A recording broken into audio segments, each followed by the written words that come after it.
مثلا ان الحب عندها، او ان انت هتثبت لها ان انت بتحبها، ان انت هتديها جزء من حريتها، ان انت ما تخنقهاش، ان انت تحسسها ان انت واثق فيها. لا ده انا ده ممكن اديها جزء من ثانيه بس، الحب. ثانيه. انا اللي تيجي تقول لي كده انا ممكن اديها حريتها كامله. اقسم بالله العظيم اديها حريتها كامله مكمله. الثقه ان انت ان ثانيه انت ان بس، انت ما اديها انت حريتها كامله يعني ايه؟ خليها عند ابوها. يعني ايه حريتها اصلا؟ هو انا حر؟ هي حره؟ ابوها حر؟ مفيش حد حر يا جدعان، ما تكذبوش على نفسكم. يا اديني ثقه. ماشي، ايه دخل الثقه بالحريه؟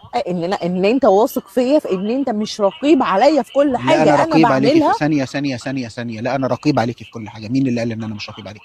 انا هتحاسب على كل حاجه انت بتعمليها. مش معنى كده ان هيقل من حسابك انت، ولكن انا اللي مسؤول. فانا هتحاسب على كل حاجه. مين اللي قال ان انا مش رقيب؟ امال انا يعني ايه ولي؟ يعني ايه قوام؟ ما انا رقيب طبعا. اه انا قاعد لك على السقطه واللقطه، واركز في كل حاجه بتعمليها وكل حاجه بتقوليها وكل حاجه بتلبسيها وكل افعالك لازم انا اكون متابعها. هو مين اللي قال لكم حاجه عكس كده؟ هو انتوا بتشتغلوا نفسكم ولا انتوا جايين من كوكب زمرده بتاع سبيستون؟ ما تركزوا يا جماعه وتعرفوا ان الصح صح والغلط غلط. اه انا رقيب عليكي في كل حاجه.